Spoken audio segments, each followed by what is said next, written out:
पति के साथ भोजन करती है दुष्ट स्त्री। इसकी बहुत बड़ी सजा मिलेगी तुझे।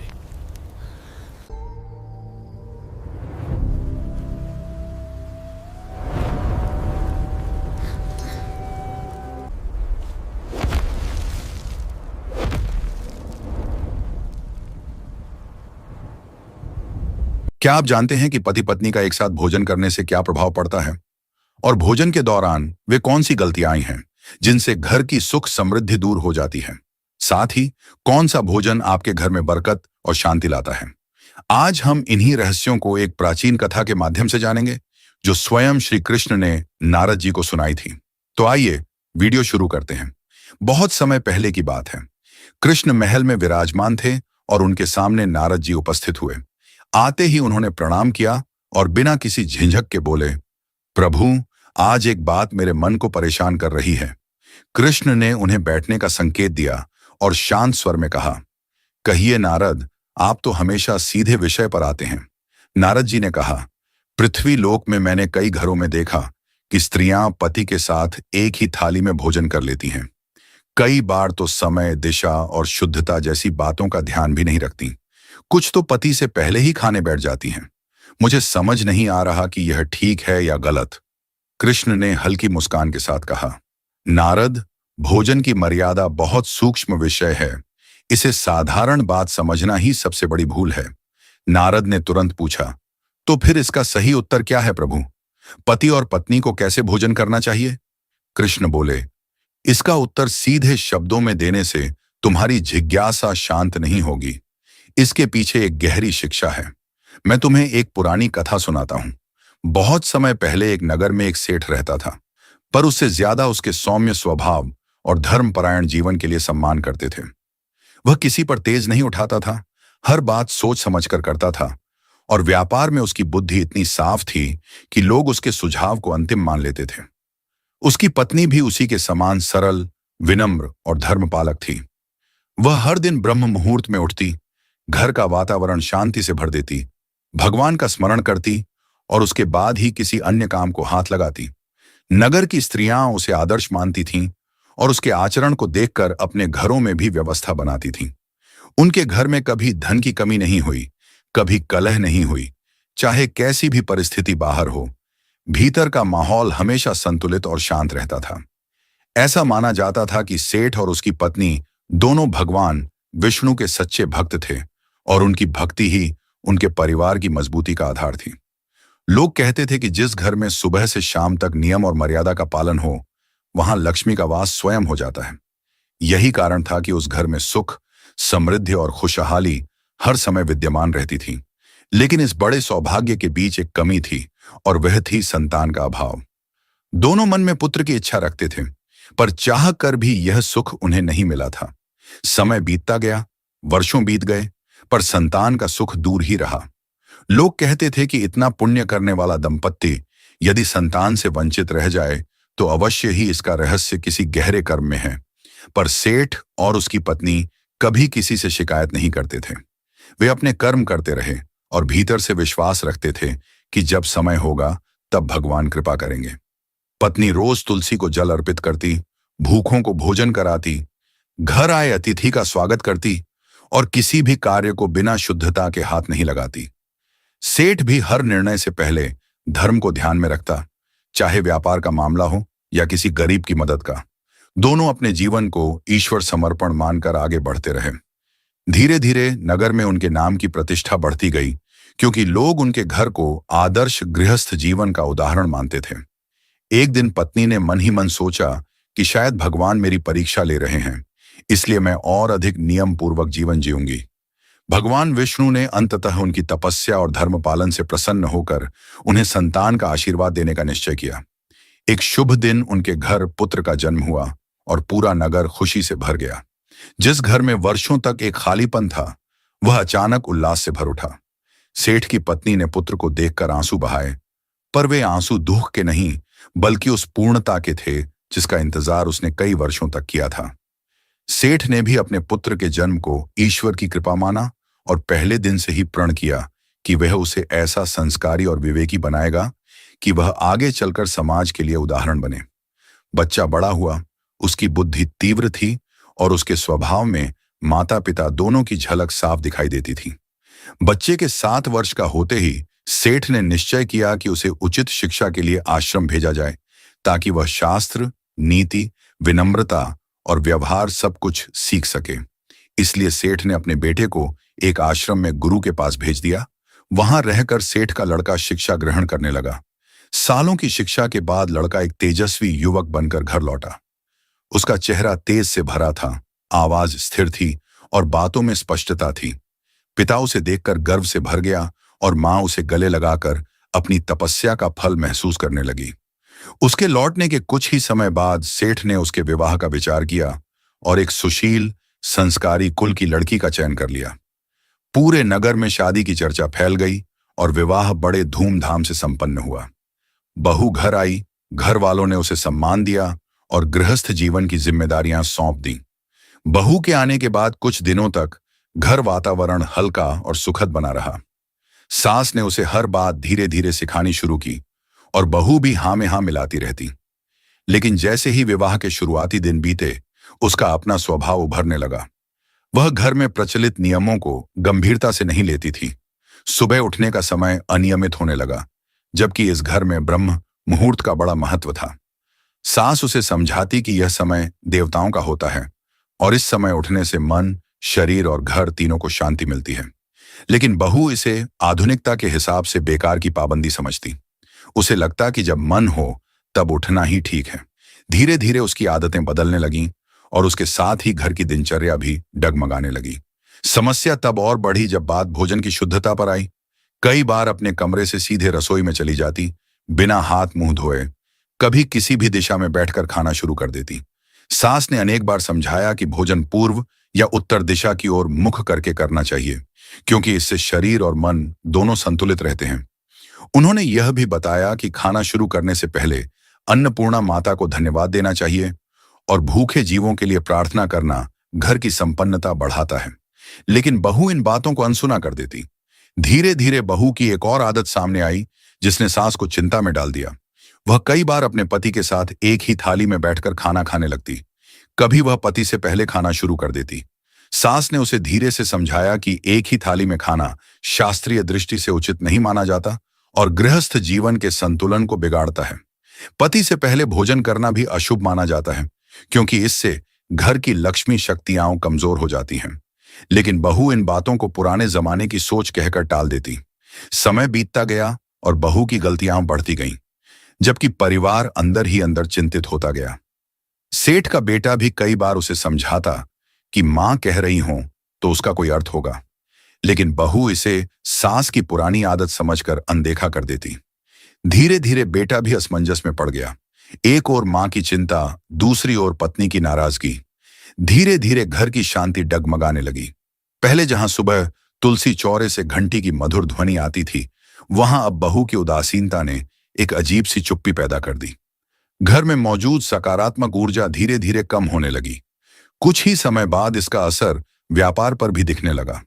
सेठ का काम, जो पहले बिना किसी बाधा के चलता था, अब रुकावटों से भरने लगा। अब बिना कारण काम बिगड़ने लगा। लाभ की जगह घाटा आने लगा। सेठ को समझ नहीं आता कि ऐसा क्या हो गया है कि भाग्य का रुख एकाएक बदल गया। धीरे धीरे वह तनावग्रस्त रहने लगा और उसकी चिंता बेटा भी महसूस करने लगा।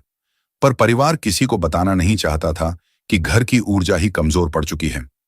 धीरे धीरे घर में कलह बढ़ने लगा। बहू का स्वभाव चिड़चिड़ा होने लगा। बेटे और पत्नी के बीच झगड़े होने लगे और घर का माहौल बदल गया था।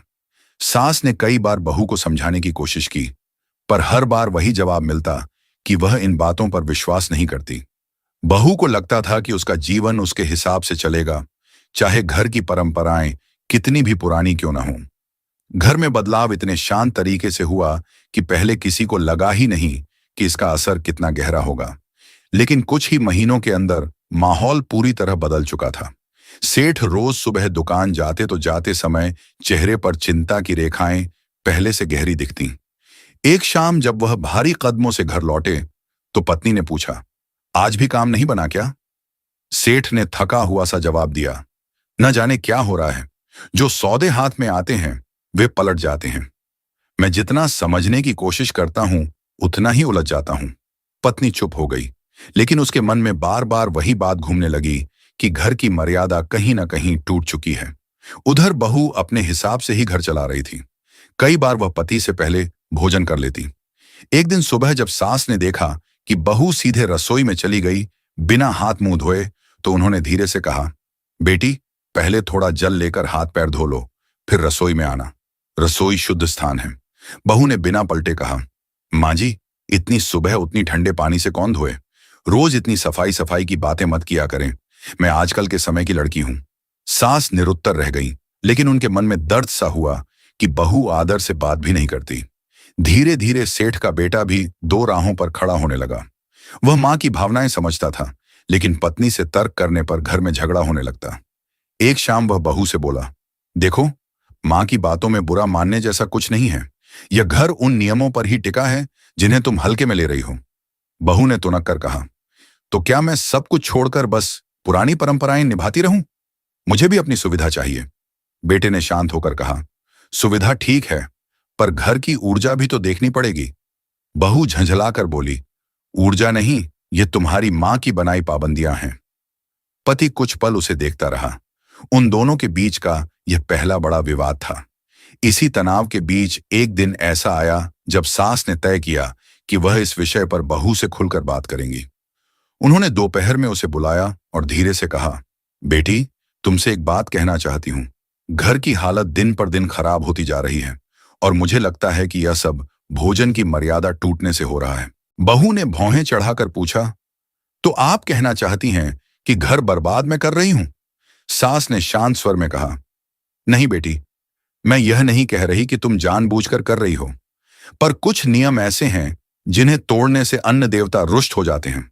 बहू हंसते हुए बोली, मां जी, देवता किसी के खाने से नाराज होते हैं क्या? ये सब आपकी धारणाएं हैं। सास ने धीमी आवाज में कहा, धारणाएं नहीं बेटी, हमारे पूर्वजों का अनुभव है। हम स्त्रियां भोजन को पवित्र मानती हैं, इसलिए शास्त्रों में स्त्रियों को पति के बाद भोजन करने की सलाह दी गई है। बहू ने फिर वही जवाब दिया, मुझे इन सब में विश्वास नहीं, और वहां से उठकर चली गई। सास की आंखें भर आईं, लेकिन उन्होंने संयम रखा। वह जानती थीं कि बहू को समझाना अब कठिन होता जा रहा है। उधर सेठ दिन रात तनाव में रहने लगे। व्यापार का नुकसान इतना बढ़ गया कि उन्हें कुछ संपत्ति बेचनी पड़ी। रात में सेठानी सेठ से बोली, आपको नहीं लगता कि घर की मर्यादा भंग हो रही है?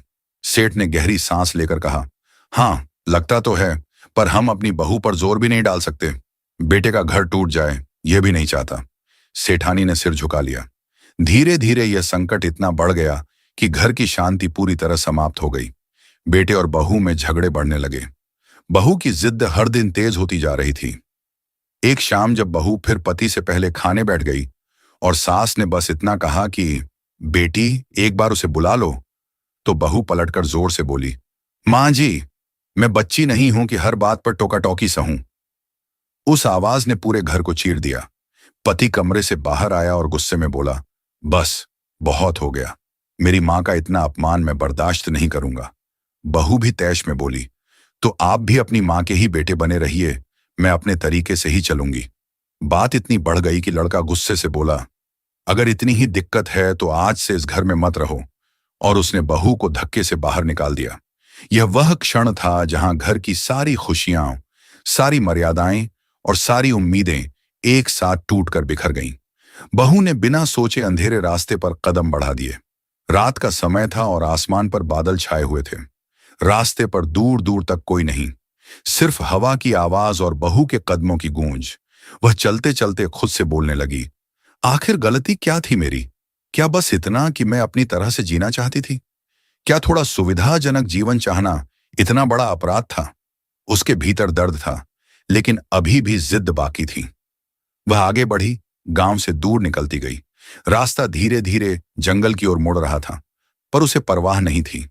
मन में बस एक ही बात घूम रही थी, अगर मेरे लिए कोई नहीं है तो मुझे भी किसी की जरूरत नहीं। जंगल में पहुंचते ही वातावरण और घना हो गया। उसी समय उसे पास के झाड़ियों में खड़खड़ाहट सुनाई दी। वह घबरा गई और पीछे हटते हुए बोली, कौन है वहां? दिल की धड़कन इतनी तेज थी कि जैसे सीने से बाहर आ जाएगी। अचानक झाड़ियों के बीच से एक आकृति निकली। सामने कोई इंसान नहीं, बल्कि एक सुहागिन जैसी दिखने वाली मादा सुअर खड़ी थी। उस मादा सुअर की आंखें साधारण नहीं थीं, उनमें करुणा थी, जैसे वह सारी पीड़ा समझ रही हो। बहू चौंकते हुए पीछे हट गई, लेकिन वह प्राणी धीरे धीरे आगे आई। बहू ने कांपती आवाज में कहा, क्या तू मेरी बात समझ रही है? वह प्राणी एक कोमल सी आवाज निकाली और बोली, हाँ कहो, मैं तुम्हारी बात को समझ रही हूं। इसके बाद बहू पहली बार उस रात किसी के सामने अपना दिल खोल बैठी और दुखी स्वर में बोली, मुझे घर से निकाल दिया गया और शायद मैं इसकी हकदार भी थी। मैं घर की मर्यादा नहीं निभा पाई। माँ जी बार बार समझाती रहीं, पर मुझे लगा कि मैं सबसे अधिक जानती हूं। और अब देखो, मेरा घर, मेरा परिवार, मेरा जीवन सब टूट गया। इसके बाद मादा सुअर ने धीरे से सिर झुकाया, फिर ऊपर देखा, जैसे वह अपनी पिछले जन्म की पीड़ा याद कर रही हो। बहू घबरा गई और बोली, तुम कौन हो? तभी वो मादा सुअर बोली, मैं भी कभी एक रानी थी। बहुत समय पहले मैं एक बड़े राज्य की रानी थी। नाम था सुरभि। राजा मुझसे प्रेम करते थे, लोग मुझे सम्मान देते थे और मेरे पास सभी सुख थे।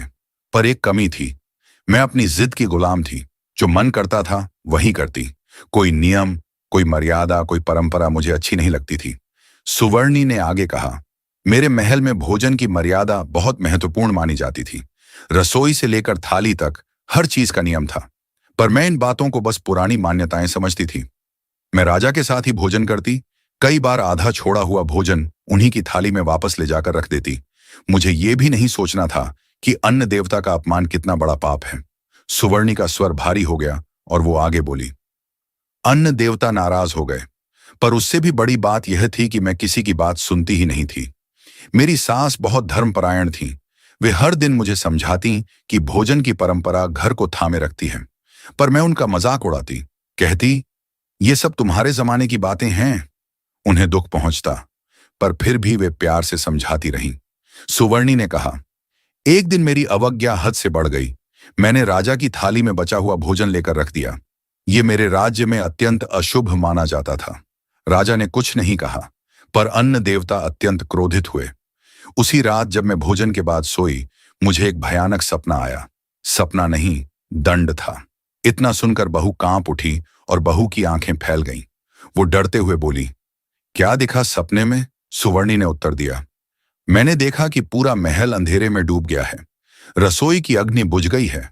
अन्न देवता के विशाल रूप ने मुझे देखा और कहा, जो स्त्री अन्न की अवमानना करती है, जो भोजन की पवित्रता तोड़ती है, जो पति की थाली का सम्मान नहीं करती, वह अगले जन्म में उसी स्थिति में जन्म लेती है जहां भोजन की पवित्रता का कोई अर्थ नहीं, जहां वासना, गंदगी और अपमान ही जीवन बन जाते हैं। बहू का हाथ मुंह पर चला गया। वह कुछ कहना चाहकर भी चुप रह गई। सुवर्णी ने दर्द भरी आवाज में कहा, अगली सुबह जब मेरी मृत्यु हुई, मुझे मनुष्य नहीं बल्कि सुअर का जन्म मिला, और जब पहली बार आंखें खोलीं तो मैं कीचड़ में पड़ी थी। मेरे चारों ओर वही भोजन था जिसे मैंने अपने पिछले जन्म में अपवित्र किया था। बहू की आंखों से आंसू बहने लगे। सुवर्णी ने धीमे से कहा, यह मेरा दंड था, और आज जो गलती तुमने की, जो अनादर तुमने दिखाया, उसी मार्ग पर तुम भी बढ़ रही थी। इसलिए मैंने तुम्हें रोता देखा और पास आई, ताकि तुम मेरी तरह न बनो। बहू ने भारी आवाज में कहा, मैं सच में बदल जाऊंगी। मैंने अपनी गलती समझ ली है। मुझे घर लौटना चाहिए, है ना? सुवर्णी ने उसकी आंखों में देखा। हाँ बेटी, यही सही समय है। घर लौटो, अपनी सास से माफी मांगो, मर्यादा अपनाओ।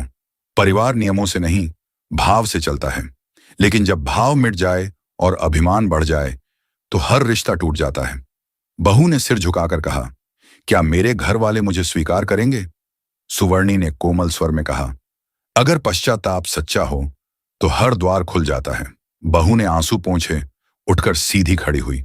उसने अंतिम बार सुवर्णी की ओर देखा और बोला, तुम्हारी कहानी ने मुझे बदल दिया। मैं अब लौटकर सब ठीक करूंगी। सुवर्णी ने बस अपना सिर झुकाकर आशीर्वाद जैसा संकेत दिया। बहू जंगल से बाहर निकल गई। जंगल से बाहर निकलते समय बहू को लग रहा था कि उसके पैर जमीन पर नहीं, पछतावे पर चल रहे हैं। रास्ता वहीं था, पेड़ वहीं, हवा वहीं, लेकिन उसके अंदर सब बदल चुका था। रात लगभग बीत चुकी थी। दूर से अपने घर का आंगन दिखने लगा। घर की मशालें धीमी लौ में जल रही थीं, जैसे पूरा घर थक गया हो। बहू ने दरवाजे के सामने खड़े होकर गहरी सांस ली और हाथ कांपते हुए किवाड़ पर दस्तक दी। कुछ क्षण बाद अंदर से सेठानी की आवाज आई, कौन है? बहू का गला सूख गया। वह मुश्किल से बोली, मैं। बहू। सेठानी बहू के पास आई। चेहरे पर थकान, दुख और थोड़ी निराशा थी। उन्होंने बहू को सिर से पांव तक देखा। तुम यहां कैसे? घर से तो चली गई थी। बहू ने पलकें झुका दी। मां जी, मुझसे गलती हुई, बहुत गलती। मैं सब समझ गई हूं। आप जैसा कहती थी वही सही था। सेठानी कुछ क्षण तक चुप रही। फिर उन्होंने ठंडे स्वर में कहा, समझना आसान है, निभाना कठिन। तुमने हमारे नियमों को मजाक बनाया था। बहू तुरंत उनके पैरों पर बैठ गई। हाँ मां जी, लेकिन मैं अब सच में बदलने आई हूं। इस बार मैं बस सुनने आई हूं, समझने आई हूं, सीखने आई हूं। सेठानी चौंक गई। ये वही बहू थी जो हर बात पर तर्क देती थी, हर नियम को चुनौती देती थी। उन्होंने पूछा, यह बदला हुआ स्वर कैसे आया? बहू ने हल्की थकी आवाज में कहा, मैंने आज किसी ऐसे के दुख को देखा जिसने अपने जीवन में मेरी जैसी गलती की थी, और वह दुख इतना गहरा था कि उसकी कहानी सुनकर मेरा मन हिल गया। सेठानी ने भौं चढ़ाई। कौन था वो? बहू ने धीमे स्वर में कहा, एक स्त्री जिसे आज सूअर का जन्म मिला है, सिर्फ इसलिए कि उसने भोजन की पवित्रता तोड़ी, मर्यादा तोड़ी और अपने रिश्तों की इज्जत नहीं रखी। कुछ क्षण तक वातावरण बिल्कुल शांत रहा। फिर अचानक भीतर से सेठ बाहर आए। उन्होंने कठोर स्वर में पूछा, तुम वापस क्यों आई हो? हमारे बेटे को तुमने दुख दिया, घर का नियम बिगाड़ा, और अब रात के सन्नाटे में लौट आई।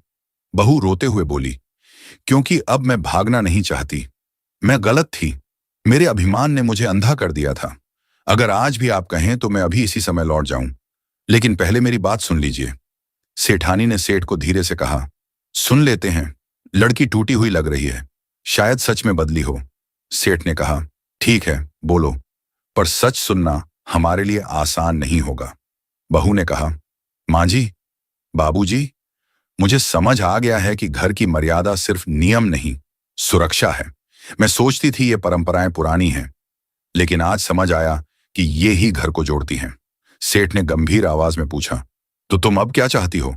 बहू ने सिर झुकाया। बस एक मौका, ताकि मैं अपनी गलती सुधार सकूं, ताकि मैं वही बहू बन सकूं जैसी आप हमेशा चाहते थे। सेठानी की आंखें नरम हो गईं।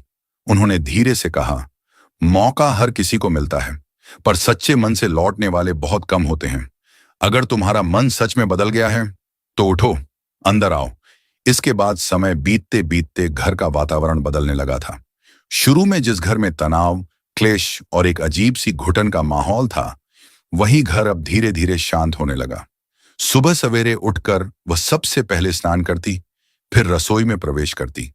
रसोई में प्रवेश करने से पहले वह मन ही मन अन्नपूर्णा माता का स्मरण करती। मां, मेरे हाथों से ऐसा भोजन बने जिससे मेरे परिवार के मन में प्रेम बढ़े और घर में समृद्धि लौट आए। अब वह पहले 3 रोटियां निकाल कर रखती, एक गाय के लिए, एक कुत्ते के लिए और एक कौवे के लिए। अग्निदेव को भोग लगाकर ही परिवार को भोजन परोसती।